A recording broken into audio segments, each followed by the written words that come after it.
Esta noche en Aseguramiento de Información para la Guía 2 estaremos realizando una breve entrevista a Cristo Antonio Vergel Gárnica, quien es contador público, docente de auditoría, manejo de activos, procesos contables, pasivos y patrimonio en la Universidad Agustiniana, la Universidad Uniminuto, la Universidad Cooperativa de Colombia. Buenas noches, Cristo Antonio. Iniciemos entonces con la primera pregunta. Para esta primera pregunta, ¿qué marcos regulatorios existen para las asociaciones de contadores públicos?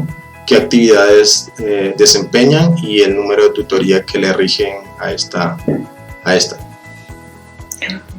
Buenas noches, Gustavo. Muchas gracias. En primer lugar, gracias por invitarme. Y en cuanto a lo que me haces esta pregunta, la primera, ¿qué marco regulatorio existe para las sociedades de contadores públicos? ¿Qué actividades desempeñan y el número de tutoría que rige? Entonces, lo primero que debemos anotar aquí es que para que una entidad pueda ejercer como sociedad de contador público, requiere en primer lugar que sus asociados o los socios sean el 80% de los socios de las personas, el 80% como mínimo, contadores públicos, para que de esta manera la Junta Central de Contadores pueda expedir su tarjeta profesional como entidad regulada por ellos, entidad de contador público. Entonces, esta persona jurídica, el objetivo que tiene o que va a tener es desarrollar por intermedio de sus socios, de sus socios accionistas, de sus socios de trabajo y de todos sus dependientes, contratos con otros contadores públicos, contratos con entidades diferentes para la prestación de servicios propios de la profesión contable, tales como la teneduría de libros, la revisoría fiscal, auditorías de cumplimiento, auditorías financieras, todo tipo de auditorías, incluida la auditoría forense que se ha colocado muy de moda últimamente. Entonces, en estas asociaciones, como lo dije, debe tener el 80% de contadores públicos como socios. Es una figura que, si bien lo conforma como una SAS, que es una figura de capital, pues realmente por la regulación es una sociedad de personas, porque lo que solicita es que el 80% de los socios, personal, no capital, sino personal, sea contador público. Esas son las generalidades de una sociedad de contadores públicos. Ok, continuemos entonces con la segunda pregunta. ¿Para qué son las normas de auditoría y especialmente cómo aplican la Ley 43 de 1990? Artículo 7. Ok, el artículo 7 de la Ley 43 de 1990 lo que está hablando específicamente es de lo que conocemos nosotros como las normas de ética. Es la ética del contador público, cómo debe manejarse el contador público. Pero estas normas han cambiado, esta regulación cambió.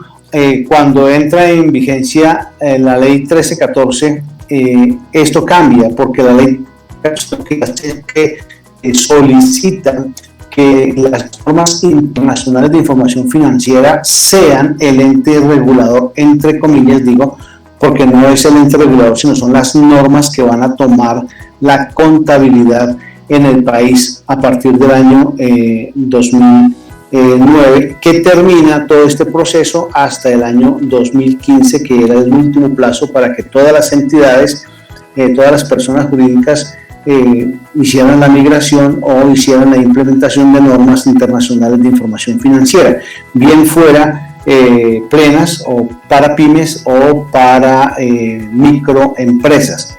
Ahora, dentro de todo este acto regulatorio, porque él habla de las normas internacionales de información financiera y de aseguramiento de la información, desde ese momento ya le cambia el nombre técnico en Colombia a la auditoría y ahora se va a llamar normas de aseguramiento de la información. Y Colombia adopta las normas internacionales de auditoría conocidas como las NIAS. Dentro de estas NIAS adopta también Colombia la norma de ética o el código de ética emanado por el IFAC. Si bien la ley 43, el artículo 7 nos habla del código de ética del contador público y nos da exageradamente 3-4 páginas, esta norma del IFAC para contador público, para los profesionales de la contaduría pública, este código de ética de la IFAC tiene aproximadamente 190 páginas y está dividido entonces en varias porciones, que es lo que son las normas para el contador público que es empleado, para las normas del contador público que es independiente y para las normas de contador público que forma parte de una empresa de auditoría pequeña. Entonces las normas empiezan a cambiar y regula ahora todo lo que tiene que ver con el control de calidad del trabajo de la auditoría. Desde la firma de contaduría debe de manejarse entonces lo que se llamaría la norma internacional. Es decir, de control de calidad. aplican diferentes normas dependiendo del tipo de auditoría o el tipo de contador público que... No, aplican las normas de auditoría, van a cambiar de acuerdo al tipo de auditoría. Entonces, por ejemplo, tenemos una auditoría financiera a la cual van a aplicar ciertas normas que no aplican a unas normas que son simplemente para atestiguar o otras normas que son simplemente para presentación. Entonces, son varias normas. Se dividen en grupos, están los grupos de las normas 100, las normas 200, las 300 y van hasta las 3000. Entonces, y cada grupo va hablando específicamente de algunos apartes que va a tocar. Incluye todo esto, pues el proceso de auditoría, que el proceso de auditoría conlleva ciertas fases o 3 fases, porque toda auditoría conlleva 3 fases, que serían la fase de la planeación, la fase de la ejecución y la fase del informe o del registro de las evidencias y de los hallazgos como tal. Entonces, y todas las normas van a estar encaminadas a ello, pero desde el punto de vista, digámoslo, desde el punto de vista financiero para las que son financieras, desde el punto de vista de cumplimiento para las que son normas de cumplimiento, de atestiguamiento para las que son de atestiguar, y así cada una de ellas va a tener algunas aplicaciones específicas y otras generales. Y lo que hablamos del código de ética, lo que habla el código de ética es el comportamiento del contador público como profesional, tanto como empleado o como independiente o formando parte de una empresa de aseguramiento. Ok. Continuemos entonces con la tercera pregunta, que es la ley Sarbanes-Oxley y qué impacto tiene. Ok, la ley Sarbanes-Oxley es una ley que nace en los Estados Unidos y es una ley que va a estar reformando todo lo que es la contabilidad pública. Pero para poder ver el trasfondo de esto necesitamos, en primer lugar, hacer un recuento histórico de cómo surge y por qué surge, cuál es la necesidad de que esta ley surja. Y la importancia de esta ley es porque en el año 2000 hubo una hecatombe económica en los Estados Unidos, y dentro de esa hecatombe económica hubo una empresa muy conocida que fue Enron, y esta empresa fue descubierta en un fraude de aumento de capital y demás, de capital ficticio. Entonces, y los auditores y todas las personas pues simplemente todas las personas que intervenían en ello, pues simplemente ocultaron información fidedigna para que los inversionistas, para poder captar inversionistas y demás, y de esta manera poder hacer lo que ellos hicieron, que fue pues una empresa que estaba en bancarrota prácticamente, se muestra por una falla completa en la auditoría, por el proceso de auditaje. Es decir, ¿eso fue por una falla en la auditoría o por ayuda de los auditores? Cuando un auditor pierde su independencia, que es una de las normas de ética del auditor, el auditor debe tener independencia, objetividad. Cuando el auditor pierde esa objetividad, sea en favor o en contra de la entidad que está auditando, esa es una falla de auditoría. Ese es uno de los grandes problemas que va a terminar en una mala información que puede terminar en la ruptura económica de una entidad como Enron y otras que sucedieron en los mismos alrededores. E incluso en esos años se llegó a dejar de creer un poco en las firmas grandes de auditoría y nacen, digamos, entre comillas, emergente, nacen unas firmas que empiezan a absorber firmas pequeñas y a tomar como, digamos que, ¿cómo le llamaríamos a esto? Como...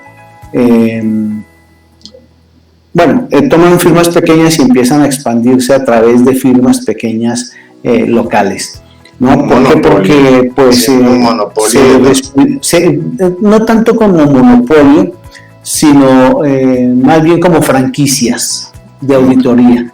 Entonces está el nombre en tal o cual parte y hay franquicia su nombre para que grupos de auditores pequeños lo tomen. Entonces toman el nombre grande y empiezan a armarse redes de auditoría de tal manera que la tarea pueda hacerse mejor, más respaldada, pero no controlada por un ente tan grande como era anteriormente.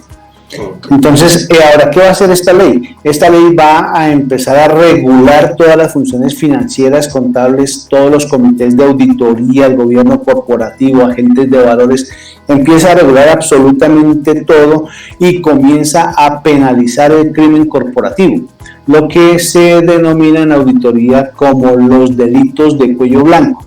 En auditoría nosotros tomamos los delitos de cuello blanco, los delitos de cuello azul o los delitos de la persona de a pie.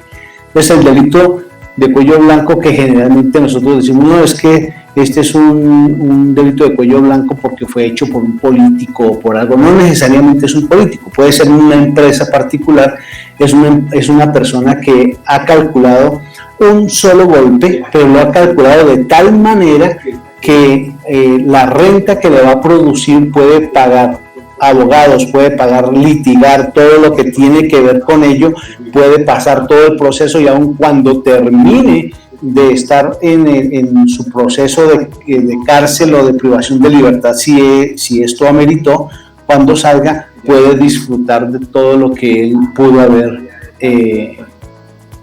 usufructuado, haber sacado de estos delitos. Por eso se llama delito de cuello blanco. Es uno solo por lo general, pero bien grande y bien montado, en una buena estructura, de tal manera que va a producir una excelente rentabilidad. El delito de cuello azul es aquel que hace, digamos, el gerente, el jefe de departamento, que hoy se saca una cosa, mañana otra, y es lo que vamos a llamar el robo continuo, robo continuado. Y está el delito tradicional que comete cualquier persona que lleva o trae y hace, se encomienda en esas labores. Esto es lo que hacia lo que orienta esta ley, que es justamente regular todas estas funciones. Y nosotros estamos entrando en ese campo. El decreto 0305 de febrero 22 del año 2015 reguló en Colombia emitió las normas de aseguramiento de información, que justamente son las NIAS, que para nosotros no se van a llamar NIAS, sino se llaman las NAI, que son normas de aseguramiento de la información. Y aparece entonces la norma internacional de control de calidad 1, que es la que todo contador público, sea independiente o forme parte de un grupo de contadores o de una firma de auditoría, debe cumplir. Entonces, si por un momento la Junta Central de Contadores fuese a visitar a un contador independiente, lo primero que él va a solicitar dentro de sus requisitos es, déjeme ver, su norma internacional, la implementación de su norma internacional de control de calidad. Eso es lo primero que entonces van a estar haciendo. ¿Por qué? Porque están empeñados en que el auditor debe estar regulado en todas sus funciones financieras, en todas las funciones contables, en todos los comités de auditoría que él forme, si forma el gobierno corporativo como el gobierno corporativo, en todo esto, en los reportes de auditoría, en los informes, en todo lo que cada auditor debe de estar presentando en su función como auditor. Recordemos que en Colombia el rector del contador, llamémoslo así, es la revisoría fiscal. Y el revisor fiscal es un auditor. Entonces, por eso las normas de auditoría y normas de auditoría de aseguramiento de información son las normas que rigen a todo aquel que va a practicar esta tarea, que por naturaleza somos los contadores públicos. Ok. Entonces, continuamos con la pregunta número 4. ¿Qué normas internacionales de control de calidad cree que sean relevantes que nos mencione o que sepamos?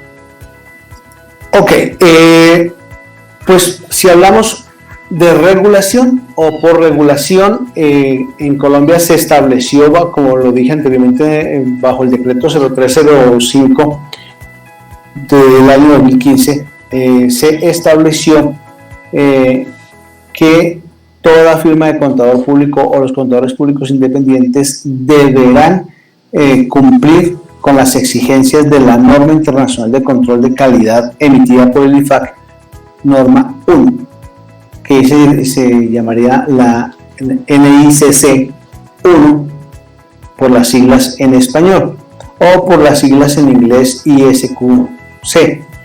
Y esta norma va a establecer los parámetros sobre el control de calidad que las firmas de auditoría deben llevar. El control de calidad en la revisión de los estados financieros y las normas de calidad en otros trabajos de aseguramiento de la información. No solamente estados financieros, sino también estados, lo que llamamos nosotros estados de propósito específico. Así que esta norma debe de ser la guía del control de calidad de cada firma de auditoría hacia ella misma. Es decir, yo emito mi propia norma basada en esta norma 1, donde yo digo mi proceder como firma de auditoría va a ser este. Y todas las personas que trabajen en la firma deberán regirse a esa firma, a esa norma, porque es lo que va a asegurar la calidad del trabajo de auditoría hacia el cliente, hacia el tercero que se está presentando. Entonces, y este va a aplicar no solamente a las empresas de auditoría o empresas de profesionales de la contaduría, sino a todo aquel que ejerce como contador público independiente. Esta es su derrotero, esta es su guía para las personas que son independientes o que forman parte de una empresa de contador público. Listo. Por último, ¿tiene algunas conclusiones o algo que mencionarnos de todo lo que hemos hablado? Bueno, que esto es supremamente importante para la profesión, la verdad que sí, porque en primer lugar nos ayuda a vigilarnos, a hacer un autocontrol y una autovigilancia sobre mi ética, mi comportamiento. Una de las cosas que me llama poderosamente la atención del código de ética es que dice que deberá de garantizar su constante capacitación y actualización, ¿sí? Es decir, no puedes estar desactualizado. Y con mucha pena yo lo digo, hay muchos colegas que se quedaron en el decreto 2649 y 2650 y todavía hablan de norma local y de norma internacional, cuando ya la norma local no existe como tal desde el año 2015, donde Colombia entró ya en norma internacional de información financiera y ya está todo regulado. Hay varios decretos que en este momento se me olvidan los nombres, pero hay uno que se llama el Decreto Único Reglamentario, que es el 2490, donde compila todas las normas, incluidas estas de auditoría, para toda la profesión contable. Digamos que ese va a ser el régimen contable colombiano, ese Decreto Único Reglamentario. Entonces es importante poder tener en cuenta todo este tipo de cosas para que nosotros desde la profesión elaboremos un buen trabajo, podamos estar presentando trabajos de calidad y poder competir a nivel internacional. Ok, gracias Cristo Antonio. No, gracias a ti por la invitación. Buenas noches.